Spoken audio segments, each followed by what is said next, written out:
KCRA TV, Channel 3, Sacramento.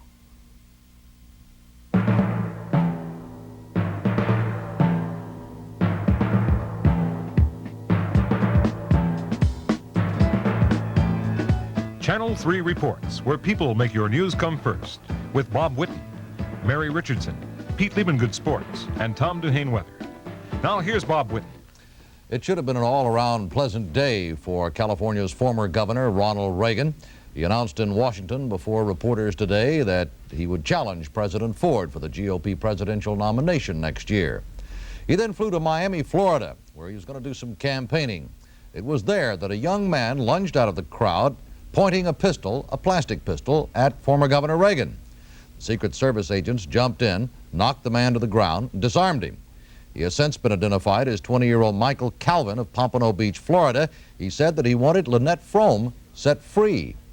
Mr. Reagan appeared unruffled by the incident and continued on with his campaigning. Earlier at his news conference in Washington, Mr. Reagan was asked how his politics differed from those of President Ford. Here's what he said. Well, I have already said and have pledged to the people in my party and to others that I am going to abide by the 11th commandment, which was given birth in California and which says, "Thou shalt not speak ill of another Republican." I've made no difference or a list of the differences between us. I'll campaign on what I think should be done, the proposals that I would make, what I believe the philosophy of government should be. I'm sure the president will campaign in the same way. And then it will be up to you and to the American people to draw the distinction where there are differences and to make their decision. In Washington, President Ford's campaign manager, Bo Calloway, said that he welcomed Mr. Reagan into the race next year, saying it will give the voters a clear-cut choice. He then accused Mr. Reagan of already starting to duck the issues.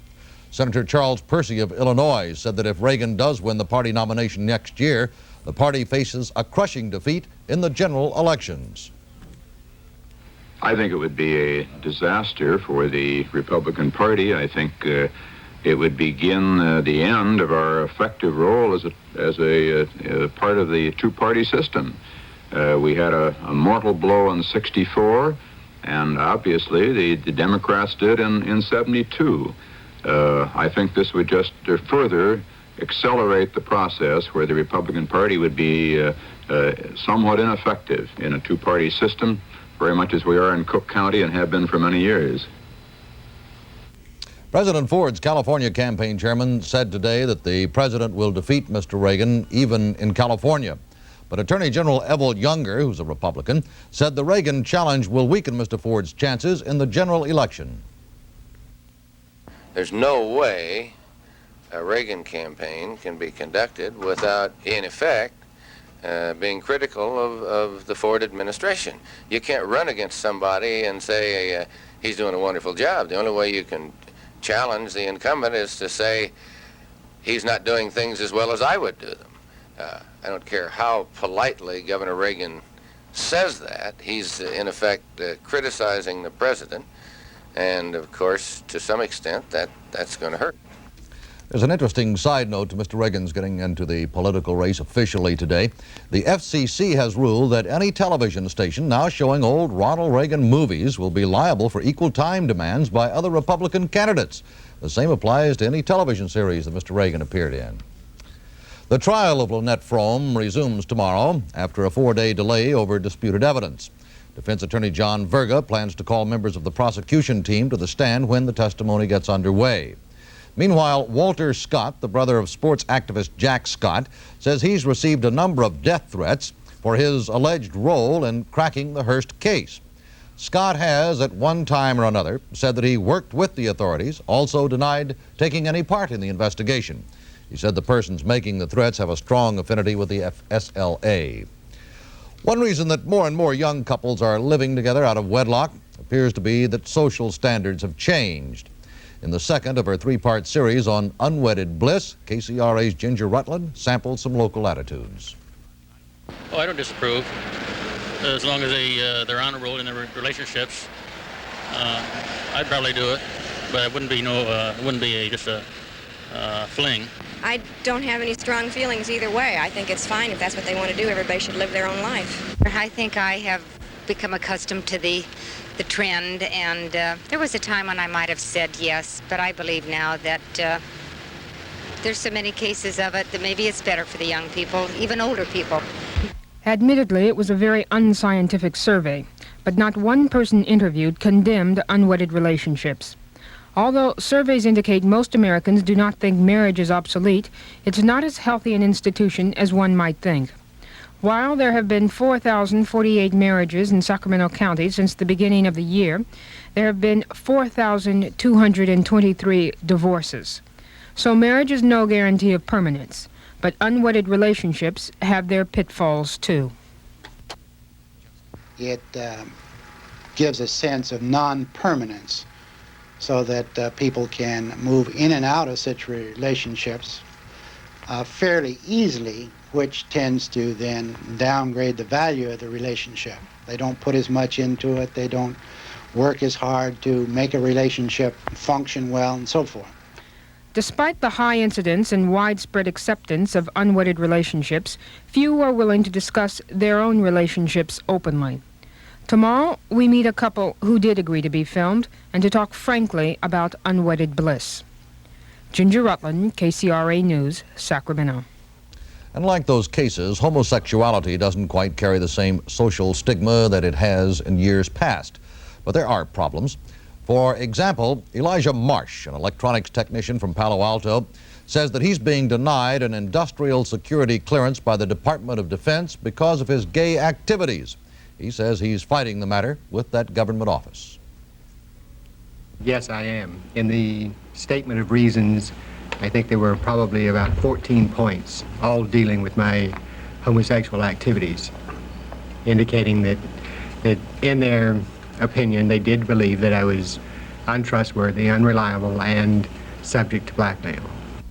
I really don't think it's discrimination. We don't discriminate against them any more than we do against any other type applicant. And as far as they claim there's a per se rule excluding homosexuals, that is another fallacy. Coming up, our consumer reporter goes shopping for Thanksgiving Day, and Tom Duhane's going to report on some pretty severe weather.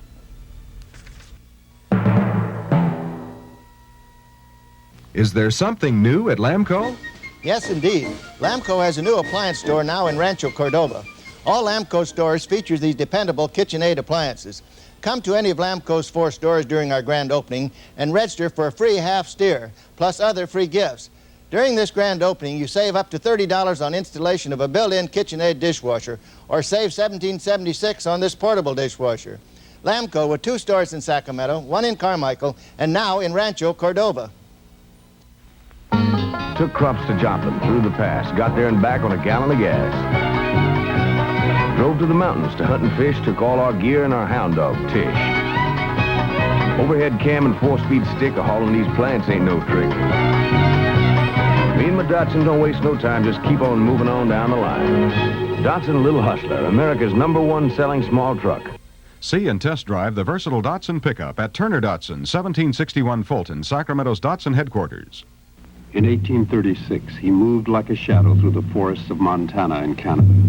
As a warrior, he was terrifying. For the white man's treachery, he kidnapped a beautiful girl and young boy, and for almost a year, he outwitted the mountain men who were chasing him. His name was Winterhawk. Now Charles B. Pierce brings this legend to the wide screen as one of the epic adventure films of all time. Winterhawk, rated PG. Now playing at theaters and drive-ins everywhere. Check your local newspaper. The cost of living climbed another 0.7% last month. That's the 3rd largest increase this year. Food prices were largely responsible for that increase. So today, KCRA's consumer reporter Mary Richardson did some shopping to find out just how much a Thanksgiving dinner is going to cost us. That's right. Food prices were up another 1 3/10% last month, according to the Labor Department. So to find out just what effect that would have on your Thanksgiving dinner, we went shopping for an average family of 4 in a Sacramento supermarket, and we didn't scrimp too much. Starting in the produce department, we chose some carrots and celery and radishes to make a colorful relish tray, and sweet potatoes and white onions that we'll need for vegetable dishes. Of course, no Thanksgiving dinner is complete without the cranberry sauce, so we bought a bag of fresh cranberries and some navel oranges to make a relish in the blender. The turkey is the major expense. Fresh hens were selling for 69 cents a pound. But before we shopped, we talked to KCRA's home economist, Chris Brune. Chris said we could save money on a frozen turkey, and in taste tests, tasters couldn't tell the difference between fresh and frozen turkeys. So we spent a little over $6 for a 10-pound frozen hen. In the dairy department, we got extra butter, sour cream, and cheese, and spent another $4. We bought just the staple items an average family will need. If you add a good bottle of wine or some flowers for your table, the bill will be appreciably higher. When we got to the cash register, our total was $19.50. Not too bad when you consider there should be plenty of leftovers for another dinner and maybe some turkey soup and sandwiches. It's not bad at all. What are you going to do with all the food now that you've got it all loaded Now up? that we got it all, we took it over to the Smud Home Living Center, and we're going to cook it tomorrow and do another story for our viewers Monday night on how to save time in your kitchen. Get in there the night before and get most of your dinner prepared, and then you'll have more time to visit with your guests on Thanksgiving Day. Sure, great. Then what are you going to do with it? Then what we're going to do with it is bring all the food back here for the newsroom. Early Thanksgiving upstairs. One 10-pound hen for that group upstairs. Well, everybody gets a finger. Oh, about that much. Somebody better bring the wine. Thank you, Mary. We look forward to that. The stock market closed down a bit today. The Dow Jones average closing at 843. That was down almost 5 points. An average share on the New York Exchange lost 12 cents, and it lost 1 on the American. Today's volume was 16.4 million shares. Here's a quick look at some of the people making the news tonight. Marijuana possession charges have been dropped against Linda McCartney, the wife of the former Beatle. Is that him or her? Well, anyway, she was arrested earlier this year in Southern California after being stopped for a traffic violation. She underwent psychiatric counseling as a condition for dismissal of the charges. The body of Spain's Generalissimo Franco has been removed from the hospital where he died last night.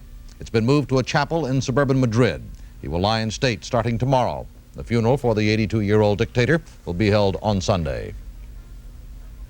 British newspapers say that Caroline Kennedy's mother, Jackie Onassis, has started to apply the skids to her daughter's social life. It seems Caroline has been given the word, to slow down on all the parties and start taking her art studies more seriously. Donald Rumsfeld has been sworn in as Secretary of Defense, and he inspected an honor guard at the Pentagon after the ceremony. He was confirmed earlier this week without opposition. It's time for the weather. Here's our weatherman, Tom Duhane. Temperatures were only showing about a 10-degree difference between lows and highs, speaking of lows and highs. And back in the Midwest, the temperatures today in 9 states did not reach out of the 20s or 30s as the first major snowstorm of the season is causing blizzard-like conditions, especially back in the Midwest.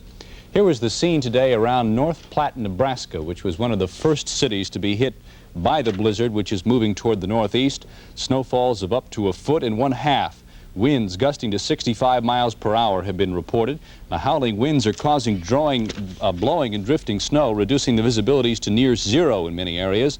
Roads and highways have been closed by 5 to 6 foot snow drifts in many locations, and the blizzard warnings have been continued through this evening for parts of eastern Nebraska, portions of Iowa, South Dakota, Minnesota, and also northern Wisconsin.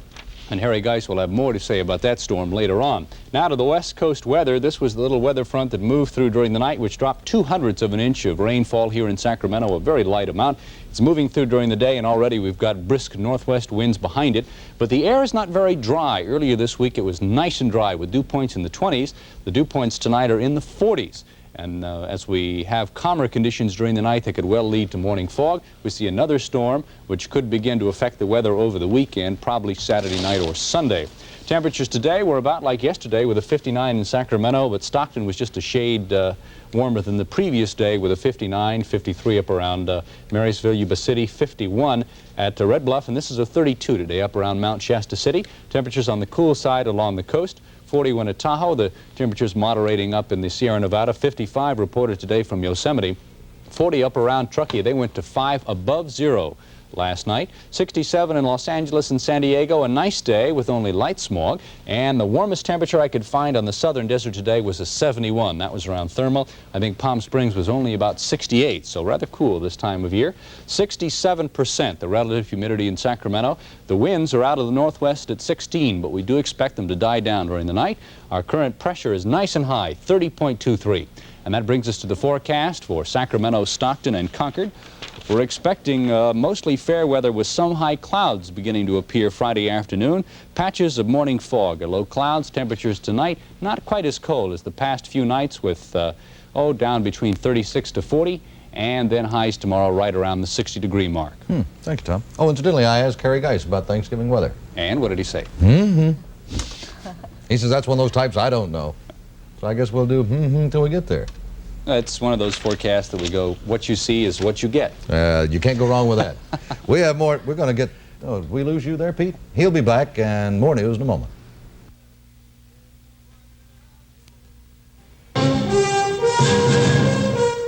At North Country Dodge, you can lease purchase a brand new 1975 Dart Swinger for only $63.50 a month plus tax with 10% down. Your new Dart has a V8 engine, automatic transmission, power steering, power brakes, and air conditioning. And the Tall Trader will let you drive it away today for only 10% down and $63.50 per month plus tax on a 48-month lease purchase plan. That's at North Country Dodge, R. Duane Bell in Sacramento. Get super buys at Ward's Super Sale. What kind of color TV can you get right now for just $499? How about a 100% solid-state modular chassis, largest picture tube on the market, speakers on both sides of the screen, easy one-button tuning, all for just $499 right now at Ward's.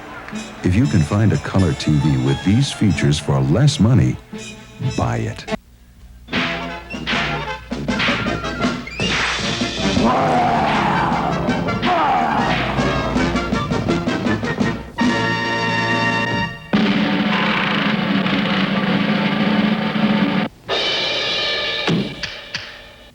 Extraordinary. Western Airlines, the only way to fly.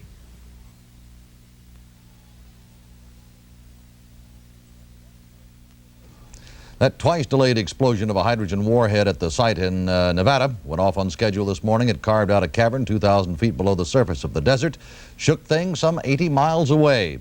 The Atomic Energy Commission officials say there was no radiation leakage. The blast was said to be about 50 times more powerful than the bomb that leveled Hiroshima. Despite President Ford's objections, the Senate has gone ahead with plans to make public a sensitive report on CIA assassination plots. It details at least 8 schemes to kill Cuban Premier Fidel Castro and 1 to murder Congolese leader Patrice Lumumba. The report was released by the Senate Intelligence Committee and was made public despite efforts by the administration to keep it secret. The committee chairman, Frank Church, talked about the report today. The committee does not believe that the acts which it has examined represent the real American character. They do not reflect the ideals which have given the people of this country and of the world hope for a better, fuller, fairer life. We regard the assassination plots as aberrations.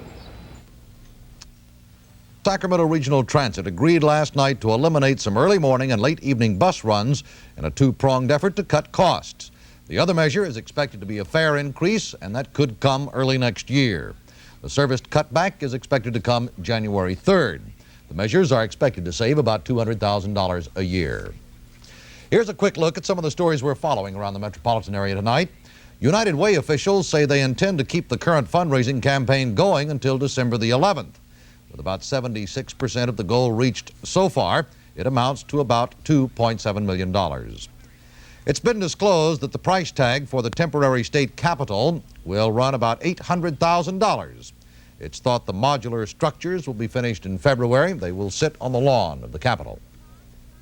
The parents of 2 boys said to be involved in the death earlier this year of 6-year-old Harriet Riley of North Highlands have filed a $1.6 million lawsuit against the county and the county sheriff, Dwayne Lowe.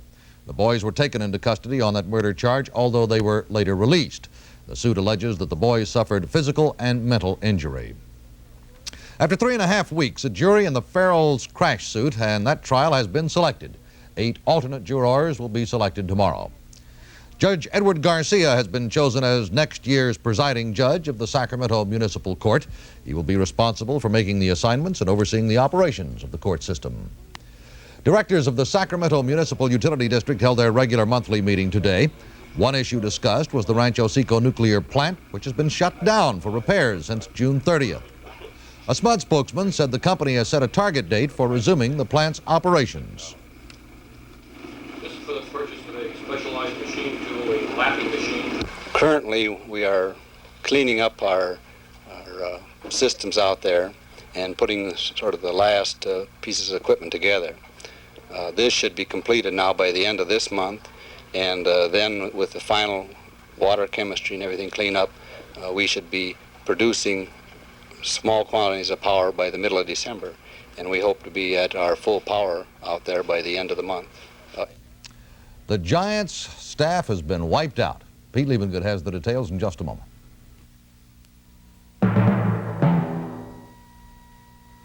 This man is wearing a $170 suit from... He could have bought the same suit without the label for $69 at Plato. Gotcha. Yes, Plato, the store that sells only top-quality menswear. The same fine clothing you'll find in some of Sacramento's leading stores, except we pull out the label.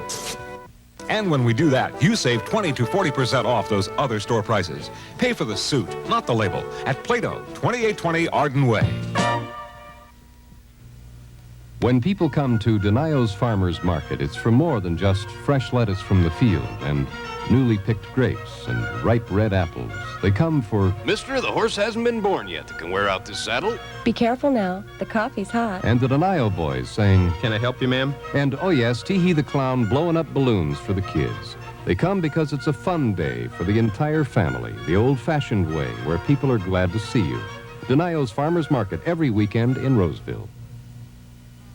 When the gentleman enters, all eyes turn his way, and everyone can see he lives the good life every day. And when he looks at a lady, she can feel it deep inside, 'cause it's a look that shows the gentleman knows how to keep her satisfied. Black tie men splash on and cologne. Gentlemen are requested to wear black tie to all affairs.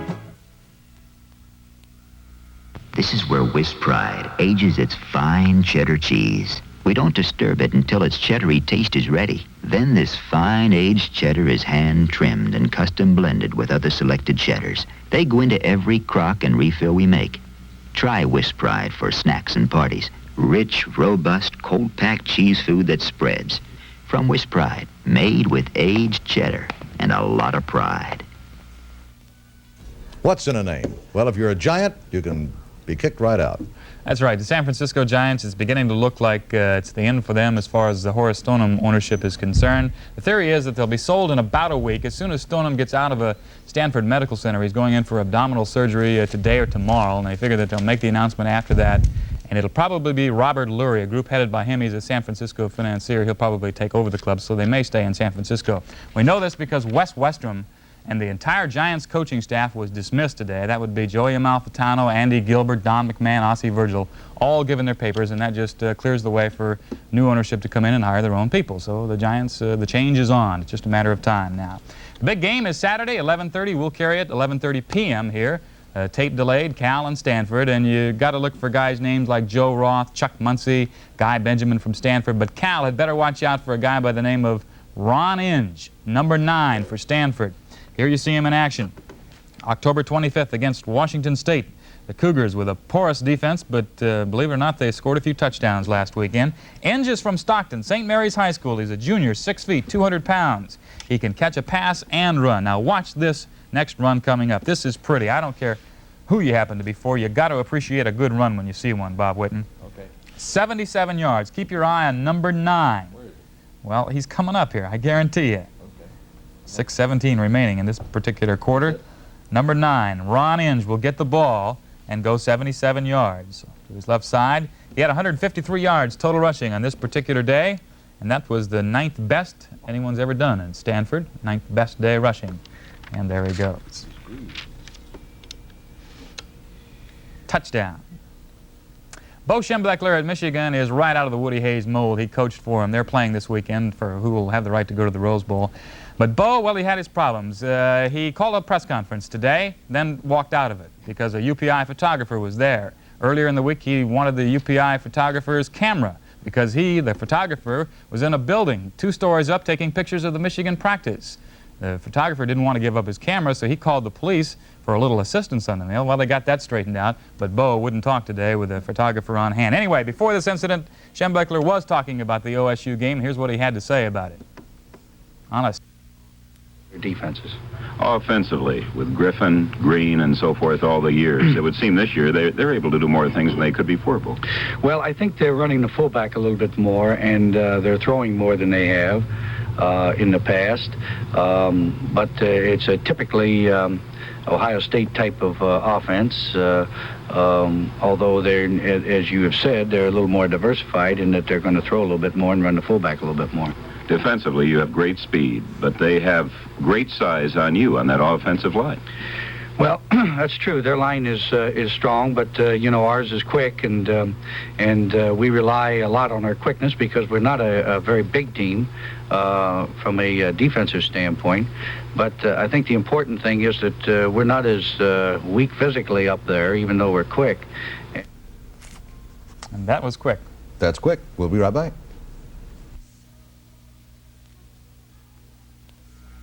There's only one source for genuine Roto-Rooter sewer and drain service, so when you have drain trouble, there's only one company to look for. Roto-Rooter.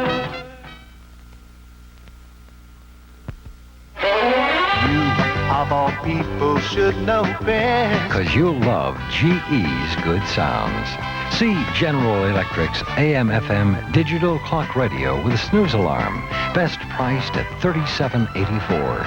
Some places you pay up to $49.95. Or this AM/FM portable that operates in both AC and DC. Best. 'Cause when America wants value, America knows best. Mrs. Butterworth? Yes? Tell me, what's the secret of your syrup recipe? Well, my syrup is made with real butter. It's very rich. And look how thick it is. See how long it takes Mrs. Butterworth's to drip down this stack? My syrup's got to be thick to pour this slowly. Now watch how fast the leading syrup runs. Actually, Mrs. Butterworth's is twice as thick as the other syrup. Thick. I never thought of that. I did. Meet Ernie Cadell of Cadell Chevrolet, Roseville. There are a lot of things to think about when you go out to buy a new car. How much you're going to spend is one, and where is another. Here are the people who will sell you the car, our people. Frank Bianchi has been at Cadell since 1956. Ron Love's been with us for 10 years. All these folks have been at Cadell's for a long time. We think that's the important reason you should buy your new car or truck from Cadell's. Come on in and meet the family. It's Cadell's for sure. Call 3 for action. We can help solve your problems. 766-7741. Now Thursdays, tonight, 5 to 6:30 p.m. too. Israeli and Lebanese troops reportedly traded shots across the border today in the first clash in more than 2 weeks. The Israeli military command said there were no casualties in that fighting. Tonight, Mort Krim has a comment on a note written by a man who passed away some 30 years ago. He thinks you may be interested in what he had to say. Mort? An antique dealer opened the old 18th century pendulum clock he had just purchased, and inside he found a message written some 30 years earlier by a Polish Jew marked for death by Hitler. The message, a sort of last testament, placed there as the footsteps of the dreaded Gestapo told Gory Swietokrajski he was about to meet the fate which earlier had claimed his entire family. But there was no self-pity, no bitterness. In fact, the note was remarkable for its selflessness and compassion, because the message expresses great concern for the well-being of others. Gory's friend, Franz, a woodman, drafted into the German army.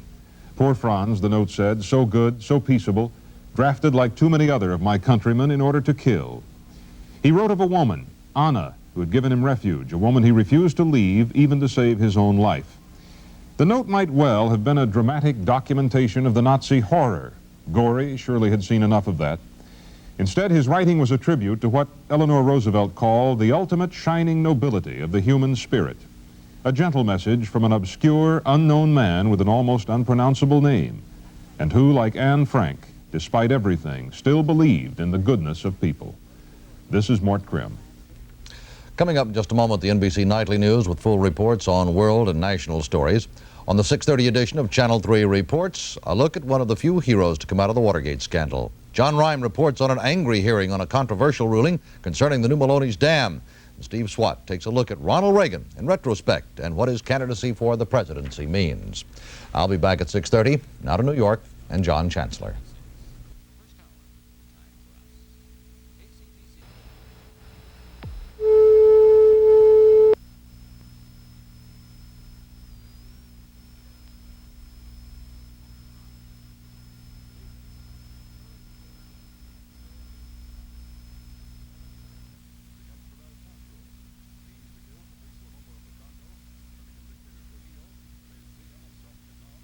More murder schemes. The report says that no foreign leaders were killed as a result of assassination plots initiated by officials of the United States. And the committee said that assassination in peacetime is incompatible with American principles, order, and morality. The report was issued against the wishes of President Ford.